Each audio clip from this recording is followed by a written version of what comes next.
আকাশ সীমা খুলে দিচ্ছে ইরান, অর্থাৎ আকাশের সীমানা খুলে দিয়ে ইরান তার বিভিন্ন প্রদেশের সাথে, বিভিন্ন শহরের সাথে বিমান চলাচল শুরু করতে যাচ্ছে।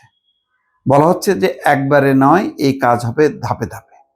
28 তারিখে বন্ধ ছিল যুদ্ধের পর, একযোগে হামলা চালিয়েছিল আমেরিকা এবং ইসরায়েল, এবং তখন বন্ধ হয়ে গেছিল। এখন আবার নতুন করে শুরু হচ্ছে। তাসনিম নিউজ, ইরানের সংবাদ সংস্থা, বলছে যে দেশের পূর্ব থেকে পশ্চিমের বিমানবন্দরগুলো ধাপে ধাপে চালু করা হবে। এখন তাদের যথেষ্ট ক্ষয়ক্ষতি হয়েছে, তারপরেও তারা চালু করতে চায়। এই চালুর মধ্যে একটা ইঙ্গিত পাওয়া যাচ্ছে। তাহলে কি যুদ্ধ থেমে যাচ্ছে? ইরান কোন ভরসায় খুলে দিচ্ছে?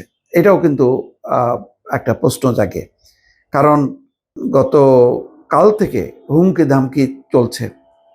ইরান বলছে যে কোনো পারমাণবিক যেই কর্মসূচি তারা বন্ধ করবে না, ইউরেনিয়াম হস্তান্তর করবে না।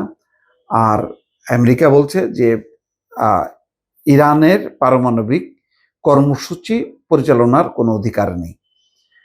এই বিষয় নিয়ে যে এই যে ধাক্কাধাক্কি চলছে, আবার খবরে প্রকাশ যে আমেরিকা চায় 20 বছর বন্ধ রাখবে, আর ইরান চায় 3 থেকে 5। এখন এই দর কষাকষির জন্যই কি হরমুজ প্রণালীকে ঘিরে নতুন করে উত্তেজনা তৈরি হলো কিনা?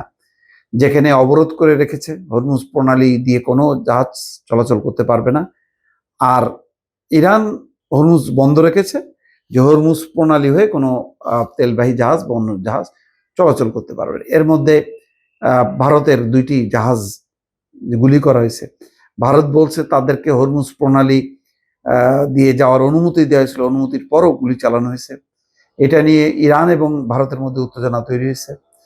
কিন্তু তার চেয়ে বড় কথা হলো যে ইসলামাবাদ চরম নিরাপত্তা আরোপ করেছে শহরে, এবং যেখানে যেখানে নিরাপত্তা নেওয়া দরকার, যেখানে আলোচনা হবার কথা, সেই সেরেনা হোটেল, সেখানে চূড়ান্ত রকমের একটা তারা নিরাপত্তা বলয় তৈরি করছে। কিন্তু কবে আলোচনা হবে? কালকে, এর আগে 2 দিন আগে বা গতকালকেও জানা গিয়েছিল যে সোমবার আলোচনা হবে। সেই আলোচনার কিন্তু দিনক্ষণ ঠিক নেই, কিন্তু প্রস্তুতি ইসলামাবাদ নিয়ে রেখেছে। এবং আর একটা জিনিস দেখা গেছে যে ইরানের যেই যারা অতিথি যারা আসবেন, তাদেরকে সামরিক পাহারা দিয়ে, বিমানে পাহারা দিয়ে ইরান থেকে নিয়ে আসা হবে এবং আবার তাদেরকে দিয়ে যাবে। তো এই আসা যাওয়া পুরোটার দায়িত্ব নিয়েছে পাকিস্তান। তো এত প্রস্তুতির মাঝে আবার আকাশ সীমা খুলে দিল, এবং ধাপে ধাপে এটা মানে পুরোটা হয়ে যাবে। এই সিমটমগুলো প্রমাণ করে যে আলোচনা হচ্ছে, কিন্তু কই, দিনক্ষণ কই? হরমুজ প্রণালী ঘিরে যেই এখন এক নাজুক পরিস্থিতি, তাতে তো আলোচনার কোনো লক্ষণ দেখা যাচ্ছে না। আসলে হচ্ছে কি? এটা সারা বিশ্বের মানুষ কিন্তু অধীর আগ্রহে অপেক্ষা করছে আসলে কি ঘটনা ঘটতে যাচ্ছে।